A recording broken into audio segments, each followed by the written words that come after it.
நமது ஆண்டவரும் இரட்சகரும் மீட்பருமா இருக்கிற இயேசு கிறிஸ்துவின் நாமத்தினாலே உங்கள் எல்லாரும் நான் வாழ்த்துகிறேன். மறுபடியும் ஒரு வீடியோவில் சந்திக்க முடியாது. தேவன் கொடுத்த வாழ்ப்புக்காக தேவனை நான் நன்றி செலுத்துகிறேன்.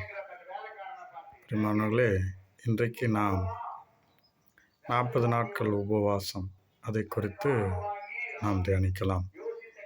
மத்தேயு எழுதின சுவிசேஷம் 4ஆம் அதிகாரம் 1ஆம் வசனத்திலிருந்து வாசித்தோம் என்றால், அப்பொழுது இயேசு பிசாசினால் சோதிக்கப்படுவதற்கு ஆவியானவராலே வனாந்தரத்திற்கு கொண்டு போகப்பட்டார்.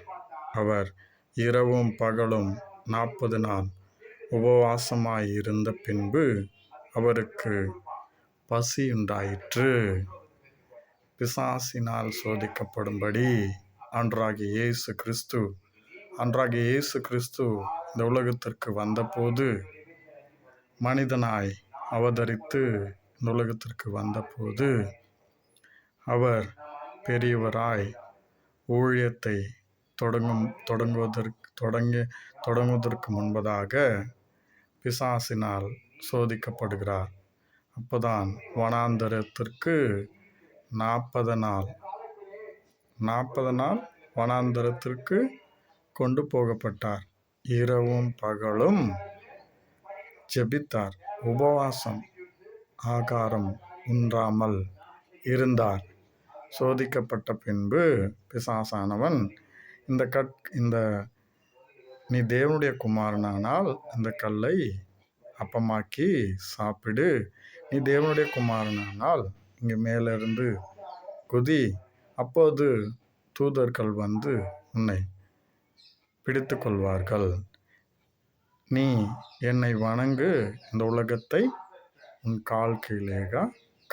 காலடி கீழே நான் போடுகிறேன் என்று சொல்கிறான். பிரியமானவர்களே, இந்த 40 நாள் உபவாசம் எதற்கு இருந்தார் ஆண்டவராகிய இயேசு கிறிஸ்து?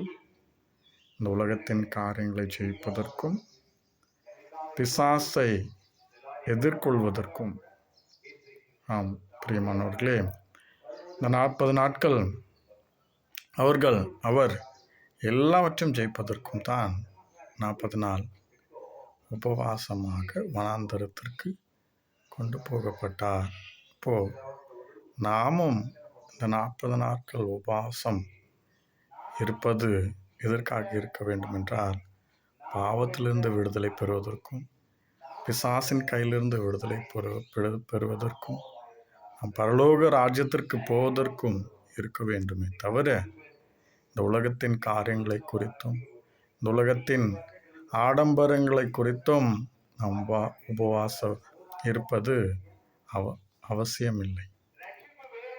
அப்படியென்றால் நம் 40 நாள் உபவாசம் மட்டும் இருந்தால் போதுமா? இல்லை பிரியமானவர்களே, நாம் மரிக்கும் வரையில் தேவனை துதிக்க வேண்டும், தேவனோடு உறவாட வேண்டும். நாம் மரிக்கும் வரையில் பிரியமானவர்களே, நாம் பிறந்ததிலிருந்து, நமக்கு புத்தி தெரிந்ததிலிருந்து நாம் மரிக்கும் வரையில் தேவனோடு உறவாட வேண்டும். உபவாசம் என்றால் என்ன?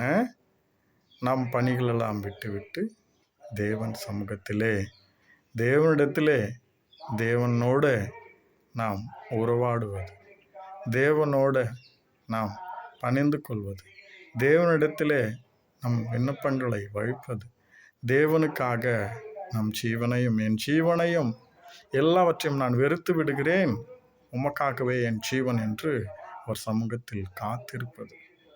இப்படிப்பட்ட காரியங்களையும் இப்படிப்பட்ட கிருபைகளையும் தேவன் நமக்கு அருள் புரிவாராக. ஆமென்.